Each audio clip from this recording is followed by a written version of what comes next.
Electronics రంగంలో గత 20 సంవత్సరాలుగా నూజివీడులో ప్రభంజనం సృష్టిస్తున్నది శ్రీవత్స ఎలక్ట్రానిక్స్ నూజివీడు. మా వద్ద ఏసీలు, ఎల్ఈడి టీవీలు, ఫ్రిడ్జ్లు, వాషింగ్ మిషన్లు, కూలర్లు, మిక్సీలు, గ్రైండర్లు, ఫ్యాన్లు మొదలగు అన్ని రకాల మీ ఇంటికి కావలసిన ఎలక్ట్రానిక్స్ ఐటమ్స్ విజయవాడ మరియు ఆన్లైన్ ధరల కన్నా అతి తక్కువ రేట్లలో లభించును.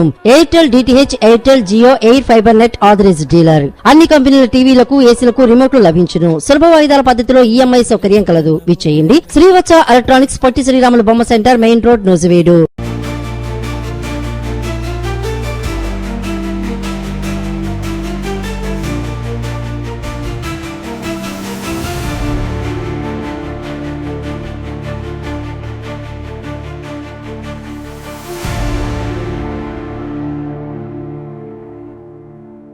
పాలమూరు రంగారెడ్డి ప్రాజెక్టుకు ఏపీ మద్దతు లభిస్తుందన్న రేవంత్ విశ్వాసం. త్వరలోనే చర్చలు సఫలమవుతాయని సీఎం ఆశాభావం. తెలంగాణలో అత్యంత కీలకమైన సాగునీటి ప్రాజెక్టులలో ఒకటైన పాలమూరు రంగారెడ్డి ఎత్తిపోతల పథకంపై ముఖ్యమంత్రి రేవంత్ రెడ్డి కీలక వ్యాఖ్యలు చేశారు.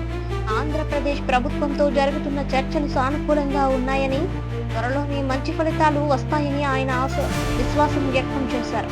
పాలమూరు రంగారెడ్డి మరియు టిమ్డీ ప్రాజెక్టులకు అవసరమైన నీటి వాటాల అంశంలో చర్చలు ముందుకు సాగుతున్నాయని తెలిపారు. మహబూబ్ నగర్ జిల్లాలో 2 రోజుల పాటు సాగిన పర్యటనలో ముఖ్యమంత్రి ప్రాజెక్టు పనులను పరిశీలించారు. అక్కడ ఏర్పాటు చేసిన సమావేశంలో మాట్లాడుతూ తెలంగాణకు రావాల్సిన నీటి హక్కుల విషయంలో ప్రభుత్వం ఎలాంటి రాజీ పడదని స్పష్టం చేశారు. అయితే సమస్యలను ఘర్షణల ద్వారా కాకుండా చర్చల ద్వారా పరిష్కరించుకునేలా వివాదంతో ముందుకు వెళ్తున్నామని తెలిపారు. పాలమూరు రంగారెడ్డి ప్రాజెక్టుకు సంబంధించి ఆంధ్రప్రదేశ్ నుంచి అవసరమైన అనుమతులు, అభ్యంతరం లేదని తెలిపిన పత్రాలు పొందేందుకు ప్రయత్నాలు సాగుతున్నాయని ముఖ్యమంత్రి వెల్లడించారు. ఈ అంశంపై 2 రాష్ట్రాల మధ్య చర్చలు జరుగుతున్నాయని, త్వరలో ప్రజలు శుభవార్త వినిపించే అవకాశం ఉంటుందని తెలిపారు. తెలంగాణలో ఎండలకు గురవుతున్న అనేక ప్రాంతాలకు ఈ ప్రాజెక్టు ద్వారా సాగునీరు అందుతోందని ప్రభుత్వం భావిస్తోంది. పాలమూరు ప్రాంతం రైతులు ఎన్నో సంవత్సరాలుగా ఎదురు చూస్తున్న ఈ పథకం పూర్తయితే లక్షల ఎకరాలకు నీరు అందే అవకాశం ఉందని అధికారులు చెబుతున్నారు. ఈ సందర్భంగా ముఖ్యమంత్రి మాట్లాడుతూ రాష్ట్రానికి రావాల్సిన నీటి వాటాను పూర్తిగా సాధించడమే తమ లక్ష్యమని చెప్పారు. చర్చల ద్వారా పరిష్కారం సాధించేందుకు ప్రభుత్వం అన్ని ప్రయత్నాలు చేస్తోందని వివరించారు. ఇతర రాష్ట్రాలతో కూడా సమన్వయం కొనసాగిస్తున్నామని తెలిపారు. ప్రస్తుతం పాలమూరు రంగారెడ్డి ప్రాజెక్టులలో మిగిలిన పనులను వేగంగా పూర్తి చేయడానికి ప్రభుత్వం చర్యలు తీసుకుంటోందని తెలిపారు.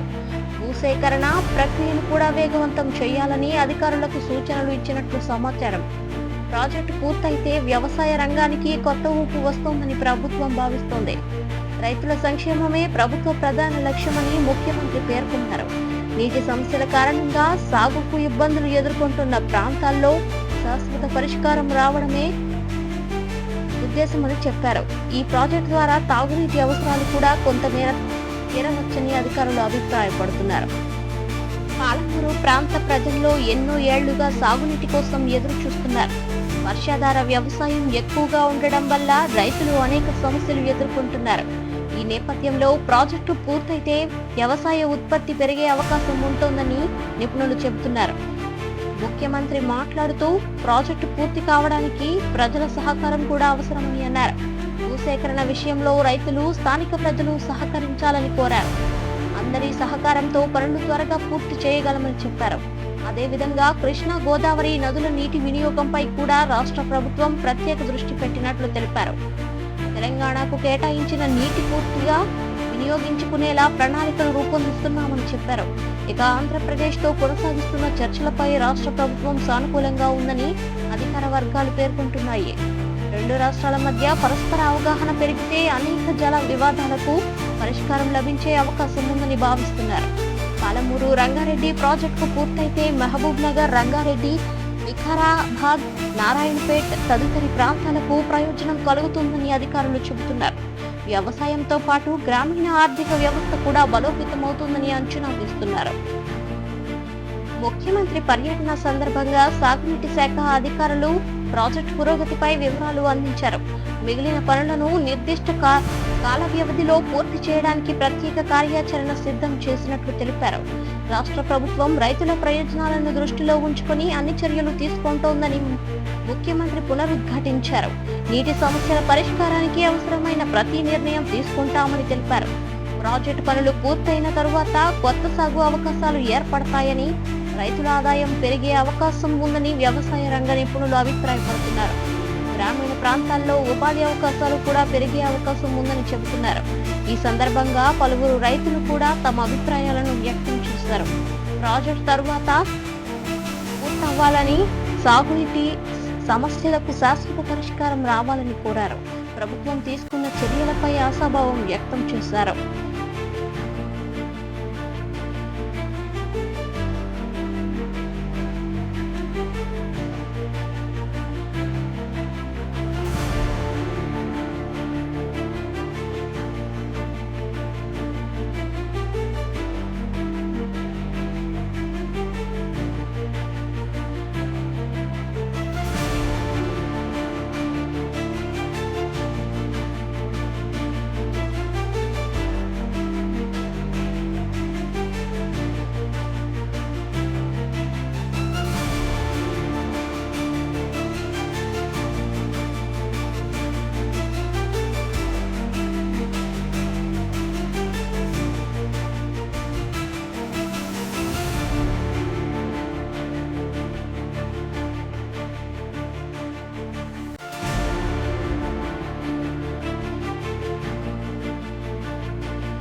పోలవరం మహానది జలాల తరలింపు దిశగా కీలక ముందడుగు.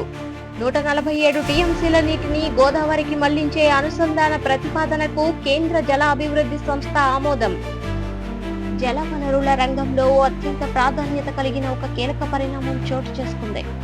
ఆంధ్రప్రదేశ్ జీవనాడిగా భావిస్తున్న పోలవరం ప్రాజెక్టుకు మరింత బలం చేకూర్చే దిశగా మహానది జలాలను గోదావరి నది వ్యవస్థకు మళ్లించే ప్రతిపాదనకు కేంద్ర జల అభివృద్ధి సంస్థ ఆమోదం తెలిపినట్లు సమాచారం వెలువడింది. ఈ ప్రతిపాదన ప్రకారం మహానది నుంచి సుమారు 147 టీఎంసీల నీటిని గోదావరి నదిలోకి మళ్లించే అవకాశం ఉంది. ఈ నిర్ణయం భవిష్యత్తులో రాష్ట్ర వ్యవసాయం, తాగునీటి అవసరాలు, పారిశ్రామిక అభివృద్ధికి ఎంతో ఉపయోగపడుతుందని నిపుణులు భావిస్తున్నారు. పోలవరం ప్రాజెక్ట్ ఆంధ్రప్రదేశ్ ప్రజల ఎన్నో ఏళ్ల కళ. గోదావరి జలాలను సమర్థవంతంగా వినియోగించి సాగునీరు, తాగునీరు, విద్యుత్ ఉత్పత్తి లక్ష్యాలతో ఈ ప్రాజెక్టును నిర్మిస్తున్నారు. ప్రస్తుతం జరుగుతున్న పనులతో పాటు అదనపు నీటి లభ్యత ఉంటే ప్రాజెక్టు సామర్థ్యం మరింత పెరుగుతుందని అధికారులు పేర్కొంటున్నారు. దేశంలో కొన్ని ప్రాంతాల్లో నీటి కొరత ఉండగా మరికొన్ని ప్రాంతాల్లో వరదల రూపంలో భారీగా నీరు సముద్రంలోకి కలిసిపోతుంది. ఈ పరిస్థితిని దృష్టిలో ఉంచుకొని నదుల అనుసంధాన కార్యక్రమాన్ని కేంద్ర ప్రభుత్వం చాలా కాలంగా పరిశీలిస్తోంది. ఈ నేపథ్యంలో మహానది గోదావరి అనుసంధానం ఒక ముఖ్యమైన ప్రణాళికగా ముందుకు వచ్చింది. జలవనరుల నిపుణులు చెబుతున్న వివరాల ప్రకారం ప్రతి సంవత్సరం మహానది పరివాహక ప్రాంతంలో భారీగా నీరు సముద్రంలోకి చేరుతుంది. ఆ నీటిలో కొంత భాగాన్ని గోదావరి నదీ వ్యవస్థకు మళ్లించడం ద్వారా అనేక రాష్ట్రాలకు ప్రయోజనం కలిగే అవకాశం ఉంది. ముఖ్యంగా ఆంధ్రప్రదేశ్కు ఇది ఎంతో ఉపయోగకరంగా మారవచ్చని అంచనా వేస్తున్నారు. ఈ ప్రణాళిక అమల్లోకి వస్తే పోలవరం జలాశయంలోకి అదనపు నీటి ప్రవాహం పెరిగే అవకాశం ఉంటుంది. దీనివల్ల సాగునీటి అవసరాలు మరింత మెరుగ్గా తీర్చగలుగుతామని అధికారులు భావిస్తున్నారు. ముఖ్యంగా ఎండాకాలంలో నీటి లభ్యత పెరగడం రైతులకు ఎంతో ఉపశమనం కలిగించే అవకాశంగా మారవచ్చు. రాష్ట్రంలోని రైతు సంఘాలు ఈ పరిణామాన్ని స్వాగతిస్తున్నాయి. గోదావరి జలాలు మరింత స్థిరంగా అందుబాటులోకి ఉంటే పంటల సాగు, విస్తరణం పెరిగే అవకాశం ఉందని వారు చెబుతున్నారు. ప్రతి సంవత్సరం వర్షాలపై మాత్రమే ఆధారపడకుండా నీటి వనరులు పెరగడం వల్ల వ్యవసాయ రంగానికి స్థిరత్వం వస్తోందని అభిప్రాయపడుతున్నారు. పోలవరం ప్రాజెక్టు ద్వారా ఇప్పటికే లక్షల ఎకరాలకు సాగునీరు అందించే లక్ష్యాన్ని ప్రభుత్వం నిర్దేశించింది. ఇప్పుడు మహానది నుంచి అదనపు నీరు వస్తే ఆ లక్ష్యాలను మరింత సమర్థవంతంగా అమలు చేయవచ్చని అధికారులు చెబుతున్నారు. రైతుల ఆదాయం పెరగడంతో పాటు గ్రామీణ ఆర్థిక వ్యవస్థ కూడా బలోపేతమయ్యే అవకాశం ఉంది.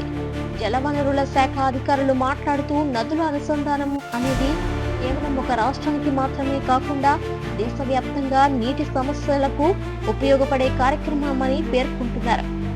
ఒక ప్రాంతంలో మిగులు నీటిని మరో ప్రాంతంలో అవసరాలకు వినియోగించడం ద్వారా దేశానికి దీర్ఘకాలిక ప్రయోజనాలు కలుగుతాయని భావిస్తున్నారు.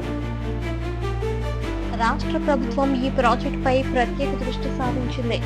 పోలవరం పనులను వేగంగా పూర్తి చేయడానికి ఇప్పటికే చర్యలు చేపట్టింది. ఇప్పుడు మహానది జలాల అనుసంధానానికి ఆమోదం లభించడం మరో సానుకూల పరిణామంగా భావిస్తున్నారు. వ్యవసాయ రంగ నిపుణుల అభిప్రాయం ప్రకారం నీటి లభ్యత పెరగడం వల్ల పంటల వైవిధ్యం కూడా పెరుగుతుంది. వరి, మొక్కజొన్న, పత్తి, పప్పు ధాన్యాలు, ఉద్యాన పంటల సాగుకు అనుకూల పరిస్థితులు ఏర్పడే అవకాశం ఉంది. రైతులు అధిక దిగుబడులు సాధించగలరని వారు పేర్కొంటున్నారు. గ్రామీణ ప్రాంతాల్లో నీటి సమస్యలు చాలా కాలంగా ప్రధాన సవాళ్లుగా ఉన్నాయి. భూగర్భ జలాలపై అధికంగా ఆధారపడటం వల్ల అనేక ప్రాంతాల్లో నీటి మట్టాలు తగ్గుతున్నాయి. ఇలాంటి సమయంలో నదుల అనుసంధానం ద్వారా అదనపు నీటి అందుబాటులోకి రావడం ఒక మంచి పరిణామంగా భావిస్తున్నారు. పారిశ్రామిక రంగానికి కూడా ఈ ప్రణాళిక ఉపయోగపడే అవకాశం ఉంది. నీటి లభ్యత మెరుగుపడితే కొత్త పరిశ్రమలు ఏర్పడడానికి అనుకూల పరిస్థితులు ఉంటాయని ఆర్థిక నిపుణులు అభిప్రాయపడుతున్నారు. దీంతో ఉపాధి అవకాశాలు కూడా పెరిగే అవకాశం ఉంది. పర్యావరణ పరిరక్షణకు ప్రాధాన్యం ఇస్తూ ఈ ప్రణాళికను అమలు చేయడానికి కేంద్ర సంస్థలు భావిస్తున్నాయి. ప్రకృతి సమతుల్యత దెబ్బతినకుండా అన్ని జాగ్రత్తలు తీసుకుంటామని అధికారులు స్పష్టం చేస్తున్నారు. అవసరమైన అన్ని అధ్యాయాలు పూర్తయ్యాక తదుపరి చర్యలు చేపట్టనున్నారు. జలవనరుల రంగంలో దేశవ్యాప్తంగా చేపడుతున్న నదుల అనుసంధాన కార్యక్రమాలకు ఈ ఆమోదం మరింత ప్రోత్సాహకం ఇవ్వనుంది. భవిష్యత్తులో ఇతర నదులు మధ్య ఇలాంటి ప్రణాళికలు అమలు చేసే అవకాశం ఉన్నాయని నిపుణులు చెబుతున్నారు. రాష్ట్రంలో అనేక జిల్లాల ప్రాంతాల ప్రజలు ఈ వార్తపై సంతోషం వ్యక్తం చేస్తున్నారు. ముఖ్యంగా రైతులు, వ్యవసాయ కార్మికులు, గ్రామీణ ప్రాంత ప్రజలు ఈ ప్రణాళిక ద్వారా అమలులోకి రావాలని కోరుకుంటున్నారు. అదనపు నీటి లభ్యతతో జీవనోపాధి అవకాశాలను పెంపొందించుకోవచ్చని ఆశిస్తున్నారు. పోలవరం ప్రాజెక్టు ద్వారా విద్యుత్ ఉత్పత్తి కూడా జరగనుంది. నీటి నిల్వలు పెరగడం వల్ల విద్యుత్ ఉత్పత్తి సామర్థ్యం మెరుగుపడే అవకాశం ఉందని అధికారులు పేర్కొంటున్నారు. రాష్ట్ర విద్యుత్ అవసరాలను తీర్చడంలో ఇది సహాయపడవచ్చని భావిస్తున్నారు. తాగునీటి అవసరాల పరంగా కూడా ఈ ప్రణాళిక ఎంతో కీలకంగా మారవచ్చు. భవిష్యత్తులో జనాభా పెరుగుదలతో నీటి అవసరాలు మరింత పెరుగుతాయి. ఆ అవసరాలను తీర్చడానికి ముందస్తు ప్రణాళికగా నదుల అనుసంధానం ఉపయోగపడుతోందని నిపుణులు అభిప్రాయపడుతున్నారు. ప్రభుత్వ వర్గాల సమాచారం ప్రకారం ఈ ప్రణాళికకు సంబంధించిన సాంకేతిక అధ్యయనాలు, మార్గాల ఎంపిక, నీటి ప్రవాహ అంచనాలు వంటి అంశాలపై మరిన్ని పరిశీలనలు కొనసాగుతున్నాయి. అన్ని ప్రక్రియలు పూర్తయిన తరువాత అమలు దశగా ముందడుగు పడే అవకాశం ఉంది. ప్రభుత్వ వర్గాల సమాచారం ప్రకారం ఈ ప్రణాళికకు సంబంధించిన సాంకేతిక అధ్యయనాలు, మార్గాల ఎంపిక, నీటి ప్రవాహాల అంచనా వంటి అంశాలపై మరిన్ని పరిశీలనలు కొనసాగుతూ ఉన్నాయి. అన్ని ప్రక్రియలు పూర్తయిన తరువాత అమలు దిశగా ముందడుగు పడే అవకాశం ఉంది.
దేశ ఆర్థిక వ్యవస్థ పునాదులు పటిష్టంగా ఉన్నాయన్న ప్రధాని మోదీ 2025 నుంచి 26 ఆర్థిక సంవత్సరంలో జీడీపీ వృద్ధి 7.7% నమోదు కావడంపై హర్షం. దేశ ఆర్థిక వ్యవస్థకు సంబంధించిన ఒక ముఖ్యమైన అంశంపై ప్రధాని నరేంద్ర మోదీ సంతోషం వ్యక్తం చేశారు. 2025 నుంచి 26 ఆర్థిక సంవత్సరంలో దేశ జీడీపీ వృద్ధి 7.7%గా నమోదు కావడం భారత ఆర్థిక వ్యవస్థ బలాన్ని మరోసారి ప్రపంచానికి చాటిందని ఆయన పేర్కొన్నారు. దేశ ఆర్థిక వ్యవస్థ పునాదులు బలంగా ఉన్నాయని, అభివృద్ధి దిశగా భారత్ స్థిరంగా ముందుకు సాగుతోందని ప్రధాని తెలిపారు. దేశ ప్రజల కృషి, రైతుల శ్రమ, కార్మికుల అంకితభావం, యువత ప్రతిభ, పారిశ్రామిక రంగం చురుకుదనం కలిసి ఈ వృద్ధికి కారణమయ్యాయని ప్రధాని పేర్కొన్నారు. ప్రపంచ వ్యాప్తంగా అనేక దేశాలు ఆర్థిక సవాళ్లను ఎదుర్కొంటున్నాయని అన్నారు. దేశంలో గత కొన్ని సంవత్సరాలుగా మౌలిక వసతుల అభివృద్ధి ప్రభుత్వం ప్రాధాన్యం ఇస్తోందని తెలిపారు. కొత్త రహదారులు, రైల్వే మార్గాలు, విమానాశ్రయాలు, పారిశ్రామిక కారిడార్లు, పోర్ట్ల అభివృద్ధికి ఆర్థిక కార్యకలాపాలను వేగవంతం చేస్తున్నామని నిపుణులు అభిప్రాయపడుతున్నారు. ఈ పెట్టుబడుల ప్రభావం ఇప్పుడు వృద్ధి రూపంలో కనిపిస్తోందని ఆర్థిక విశ్లేషకులు చెబుతున్నారు. ప్రధాని మోదీ మాట్లాడుతూ, దేశం అభివృద్ధి చెందిన ఆర్థిక శక్తిగా ఎదగాలంటే దీర్ఘకాలిక ప్రణాళికలు అవసరమని చెప్పారు. ప్రభుత్వం తీసుకున్న పలు నిర్ణయాలు ప్రస్తుతం మంచి ఫలితాలను ఇస్తున్నాయని తెలిపారు. దేశీయ ఉత్పత్తి పెరగడం, ఎగుమతులు మెరుగుపడడం, సేవా రంగం విస్తరించడం వంటి అంశాలు జీడీపీ వృద్ధికి తోడ్పడతాయని పేర్కొన్నారు. భారత ఆర్థిక వ్యవస్థలో వ్యవసాయ రంగం కీలక పాత్ర పోషిస్తుంది. రైతుల ఆర్థిక ఉత్పత్తి సాధించేందుకు ప్రభుత్వం పలు కార్యక్రమాలు అమలు చేస్తోంది. సాగునీటి సదుపాయాలు, ఆధునిక వ్యవసాయ పద్ధతులు, మార్కెట్ సౌకర్యాలు వంటి అంశాలు రైతులకు మేలు చేస్తున్నాయని అధికారులు చెబుతున్నారు. వ్యవసాయ రంగంలో వచ్చిన పురోగతి కూడా ఆర్థిక వృద్ధికి దోహదపడుతోందని నిపుణులు అభిప్రాయపడుతున్నారు. పారిశ్రామిక రంగం కూడా గత ఏడాదిలో గణనీయమైన వృద్ధిని నమోదు చేసింది. దేశీయ తయారీ రంగాన్ని బలోపేతం చేయడం కేంద్ర ప్రభుత్వం ప్రత్యేక చర్యలు చేపట్టింది. కొత్త పరిశ్రమలు, పెట్టుబడులు, ఉత్పత్తి కేంద్రాల ఏర్పాటుతో ఉపాధి అవకాశాలు పెరిగాయి. భారతదేశం ప్రపంచ ఆర్థిక వ్యవస్థల్లో కీలక స్థానాన్ని సంపాదించుకుంటోందని అంతర్జాతీయ సంస్థలు కూడా అభిప్రాయపడుతున్నాయి. వేగంగా అభివృద్ధి చెందుతున్న ప్రధాన ఆర్థిక వ్యవస్థలలో భారత్ అగ్రస్థానంలో కొనసాగుతున్నట్లు పలు నివేదికలు సూచిస్తున్నాయి. ఆర్థిక రంగ నిపుణుల అభిప్రాయం ప్రకారం మౌలిక వసతులపై భారీ పెట్టుబడులు కొనసాగితే దేశ వృద్ధి మరింత వేగవంతం కావచ్చు. రహదారులు, రైల్వే, పారిశ్రామిక పార్కులు, విద్యుత్ రంగ అభివృద్ధి దీర్ఘకాలిక ప్రయోజనాలను అందిస్తోందని వారు చెబుతున్నారు.